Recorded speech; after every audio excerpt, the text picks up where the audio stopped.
Good morning दोस्तों, प्रणाम सुबह सुबह। और आप सब कैसे हैं?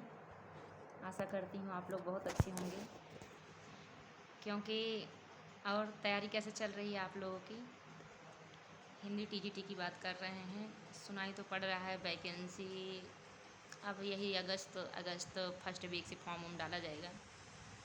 और आप लोग अच्छे से तैयारी कर रहे हैं। नोट्स वोट्स तो बनाए ही होंगे। जो पुराने बच्चे हैं वो तो नोट्स बनाए ही होंगे, और जो नए बच्चे हैं वो लोग भी तैयारी शुरू ही कर दिए होंगे। क्योंकि ये 1-2 महीने या 4 महीने की तैयारी नहीं है कि 4 महीने में सिलेक्शन हो जाए। कम से कम 3-4 साल इस पर तो बहुत अच्छा भी पढ़ने वाला हो कोई तो जो है लगभग 1-1.5 साल तो इसका सिलेबस कंप्लीट करने में ही लग जाता है। बहुत टाइम लगता है इसकी तैयारी के लिए, जो है काफ़ी समय लग जाता है। जो बच्चे सीरियस होंगे तो तैयारी में लगे ही होंगे ज़ोरों शोरों से।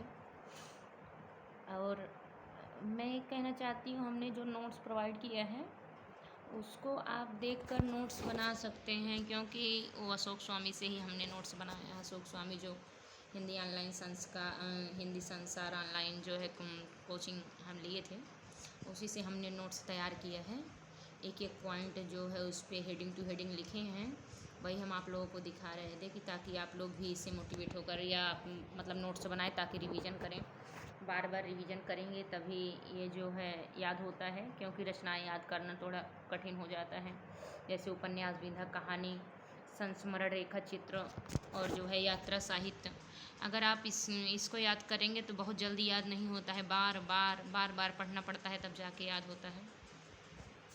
और जो है और इसको याद करने में थोड़ा ट्रिक कहते हैं, ट्रिक काम करता है, लेकिन कहीं भूल गए तो हो गया ट्रिक भी जो है नहीं काम करेगा।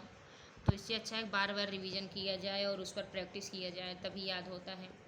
और साहित्य है तो थोड़ा याद भी हो जाता है, क्योंकि साहित्य कई बार हम लोग पहले भी इंटर या हाई स्कूल में BA में पढ़े रहते हैं। तो जैसे कबीर, तुलसी, जयसी और सूर, मीराबाई, रहीमदास, रैदास, इन लोग को हम लोग पढ़े रहते हैं। तो उनको पढ़ना थोड़ा कठिन नहीं लगता है। होता है कि एक बार पढ़े हैं तो रिवीजन ही करना है, पढ़ना है। लेकिन अगर इधर आके अगर आप उपन्यास में से रामविलास शर्मा को पढ़ना हुआ, उनकी रचनाएं, या विद्यानिवास मिश्र हो गए, और जो है ऐसे भी कई कवि हैं जैसे गोदान वगैरह तो पढ़े रहते हैं, थोड़ा बहुत समझ में आता है। लेकिन जब आगे चल के जैसे और कवि शामिल हो जाते हैं नए, जैसे संजीव कुमार हो गए, और उसके बाद विनोद कुमार शुक्ल को पढ़ा जाए, तो ये ऐसा लगता है कठिनता का स्तर बढ़ता जा रहा है। तो जब आप धीरे धीरे पढ़ेंगे, बार बार रिवीजन करेंगे, तभी ये हो पाता है।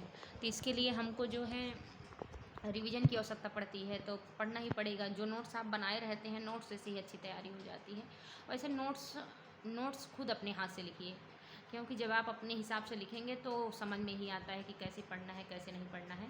तो नोट्स अपने आप बनाइए। जैसे चैप्टर 1 से शुरू कर दीजिए, चाहे वैसे चैप्टर वाइज, चाहे आप उपन्यास पहले पढ़ेंगे या एकांकी, संस्मरण, कुछ भी लिख रहे हैं, तो आप हेडिंग डाल के उसको लिख रहे हैं तो उसको बार बार रिवीजन करिए, पढ़िए। उसके अंदर क्या है, कौन प्रथम है, कौन आखिरी है, और कौन गद्य है कि पद्य है, ये भी हेडिंग डाल के उसमें बनाएंगे, तभी जाके जो है याद होता है। ऐसे अलग अलग, जैसे देखिए अभी ये पूछ लिया गया था, आषाढ़ का एक दिन नाटक पूछ लिया गया था। पता तो है जो है मोहन राकेश का है, लेकिन उसमें ऐतिहासिक और सामाजिक दोनों दे दिया गया था, तो ऐतिहासिक है। अगर आप कुछ लिख रहे हैं तो उसके आगे ये भी डालिए कि ऐतिहासिक है, सामाजिक है कि राजनीतिक है। अगर आप ऐसे करके डालेंगे तो याद करने में सरलता होगी।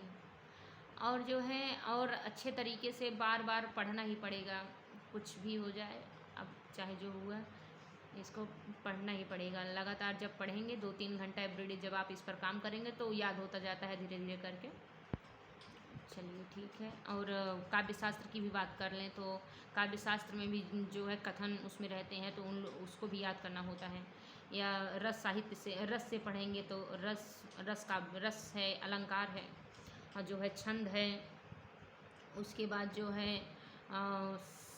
हिंदी की शब्द शक्ति भी है, और शब्द संपदा भी है, जिसमें देशज विदेशज जो है तद्भव तत्सम ये सब आते हैं और पढ़ना पड़ता है। इसमें से भी एक एक क्वेश्चन उठा लिया जाता है, लेकिन अब की बार तो नहीं है। आया था एक क्वेश्चन, आया था, सरल से आया था। लेकिन अगर ऐसे बार बार पढ़ेंगे तभी जो है याद होता है। और कुछ भी हो तो पढ़ना ही है, तो इसको एवरीडे भाषा विज्ञान से भी पढ़ना है। ऐसा नहीं है कि व्याकरण हो गया, गद्य साहित्य और जो है हिंदी साहित्य का इतिहास हो गया, तो भाषा विज्ञान से भी पढ़ना पड़ता है।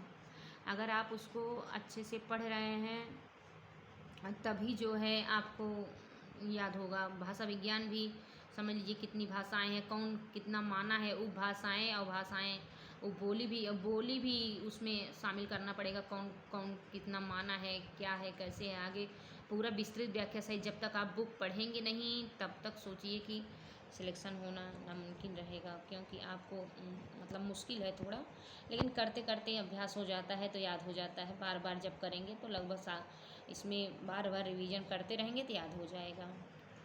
ठीक है, मैं अपने शब्दों के यहीं विराम देना चाहती हूँ। धन्यवाद।